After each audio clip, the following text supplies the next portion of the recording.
नमस्ते सदावत्सले मातृभूमि। एक बड़ा गंभीर विषय है।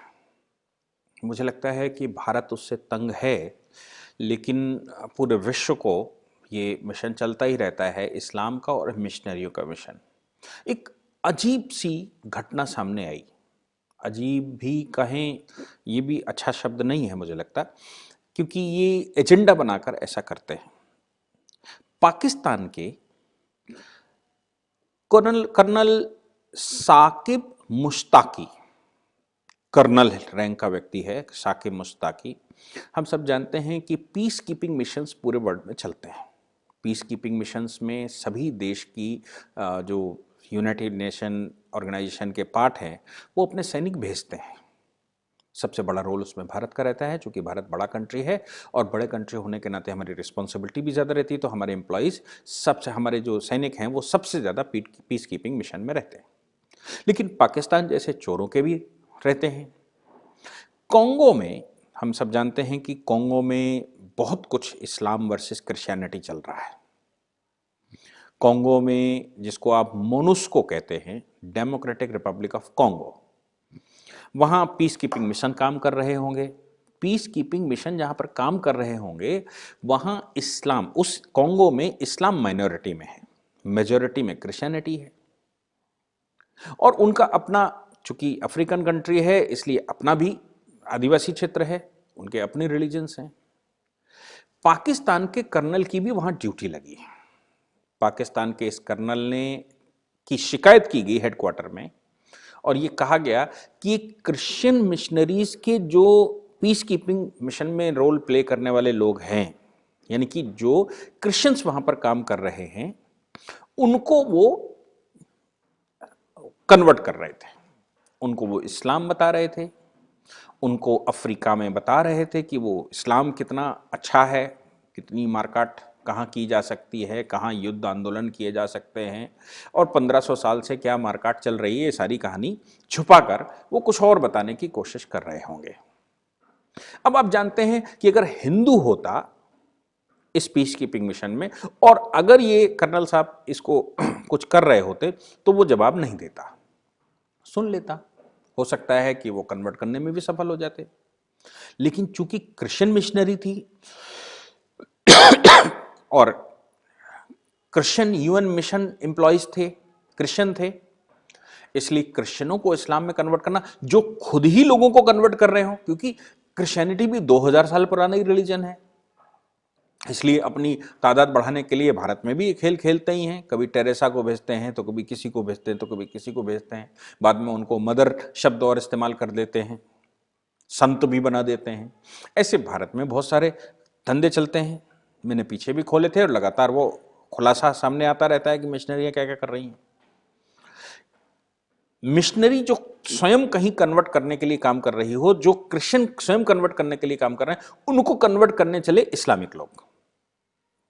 चूंकि इस्लाम तो क्रिश्चियनिटी के 500 वर्ष बाद आया, लगभग 600 वर्ष बाद, तो मोहम्मद से पहले अगर कोई पैगंबर थे तो वो तो ईसा मसीह थे। अब कन्फ्लिक्ट इस बात का है कि ईसा मसीह की जो बाइबल है, जो उनके बाद समय बाइबल हुई होगी, वो बाइबल में रिलीजन, एडमिनिस्ट्रेशन और लॉ सब एक ही होता था। बाद में क्रिश्चियनिटी ने बाइबल को चेंज किया, और चेंज करने के बाद, जिसको ये लोग ओल्ड टेस्टामेंट और न्यू टेस्टामेंट कहते हैं, तो न्यू टेस्टामेंट में क्या हुआ 14वीं शताब्दी के लगभग, कि उन्होंने वो निकाल दिया। उन्होंने कहा कि नहीं, जो एडमिनिस्ट्रेटिव पार्ट है, जो लॉ का पार्ट है, जो लीगल पार्ट है, वो बाइबल से निकाल दिया जाएगा। आप केवल आध्यात्मिक बातें बाइबल में रखिए। ईसा ने क्या कहा, उसके पुत्र ने क्या कहा, और परमेश्वर के पुत्र ने क्या कहा, और ये सब एक फिलोसॉफिकल थिंग रखिए, लेकिन वो लीगल मामला है वो जाने दीजिए स्टेट के पास। तो ऐसे डिवीजन हो गया। अंदाजा ये है वो नारिमन एम्पायर के टाइम पर हुआ। डिवीजन होने के बाद लॉ चला गया पार्लियामेंट में और बाकी रह गया ये। तो मुसलमानों ने ये कहा कि हम उनको नहीं मानते। हालांकि वो तो प्रोफेट मोहम्मद ही कह चुके थे, प्रोफेट मोहम्मद के लगभग 800 वर्ष के बाद की ये घटना है। लेकिन आज उनको ये समझाया गया कि हम उनको इसलिए नहीं मानते, पैगंबर वो बाइबल को, क्योंकि ये न्यू टेस्टामेंट है, हम ओल्ड टेस्टामेंट मानते हैं।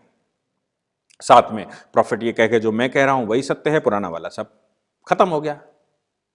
तो अभी ये बताया जाता है कि नहीं है तो वो हमारे पैगंबर। मैं तो ये कभी सोच ही नहीं पाता कि अगर वो पैगंबर हैं तो फिर परमेश्वर ने या अल्लाह ने उनको गलत कैसे बता दिया और बाद में कैसे सही हुआ 500 वर्ष बाद। ये बहुत सारे कन्फ्लिक्ट रहते हैं। लेकिन उन क्रिश्चियंस को कन्वर्ट करने के लिए कर्नल साहब काम कर रहे थे, इस्लाम की तारीफ मार रहे होंगे। उन क्रिश्चियंस को ये महसूस हुआ कि ये कर्नल जो है ये पीस कीपिंग मिशन में कम और कन्वर्जन मिशन में ज्यादा रहता है, ये जिहाद छेड़े हुए हैं यहां पर। उसने शिकायत कर दी, और शिकायत जब यूएनओ में कर दी, मतलब जनरल हेडक्वार्टर में शिकायत कर दी जहां पर ये सब रिपोर्टिंग होती है, तो उन्होंने ये बात संज्ञान ले ली। और संज्ञान लेने के बाद कर्नल साहब की अब छुट्टी होने की कगार पर। अभी ये पता नहीं लगा है कि उनका फाइनल क्या किया गया है, लेकिन पाकिस्तान सरकार को बता दिया गया है और अंदाजा ये है कि उनको अभी वापस बुलाया भेजा जाएगा, क्योंकि वो कन्वर्जन मिशन, पीस कीपिंग के बजाय कन्वर्जन मिशन पर लगे हुए व्यक्ति हैं। ये घटना मैंने इसलिए बताने की कोशिश की कि हमारे देश में भी ऐसा बहुत कुछ होता रहता है, लेकिन हिंदू समाज होता अगर तो कोई कुछ नहीं कहता। क्यों? क्योंकि हिंदू तो बने कन्वर्जन के लिए। चूंकि मूल सनातन हिंदू है, चूंकि संस्कृति की शुरुआत हिंदुओं से हुई है, जो मूल संस्कृति में है, जो सनातन संस्कृति में है, उसको ही बाद में हिंदू शब्द इस्तेमाल किया गया। तो हिंदू या सनातन, सनातन से मतलब आप अगर आदिवासी हैं, जो भी परंपरा आप मानते हैं आप उसको माने तो आप हिंदू हैं। आप अगर पूजा पाठ की कोई पद्धति मानते हैं, चाहे वो कंपेटेबल हमारे साथ हो या ना हो, आप वही मानते हैं तो आप सनातन हैं, तो हिंदू हैं। अगर आप नास्तिक हैं, कोई पूजा पद्धति नहीं मानते, नास्तिक हैं, लेकिन आप अपनी बात पर अटल हैं, आप किसी और रिलीजन की तरफ नहीं जाते जो आपका ओरिजिनल नहीं है, तो आप सनातन हैं, तो आप हिंदू हैं। ऐसी परिभाषा है। तो ये संसार पूरा का पूरा कभी जब शुरू हुआ होगा तो वो मूल संस्कृति से शुरू हुआ होगा। बाद में ये ईसा मसीह ने कन्वर्जन, ईसा मसीह के बाद कन्वर्जन शुरू हुआ, मोहम्मद के बाद कन्वर्जन शुरू हुआ।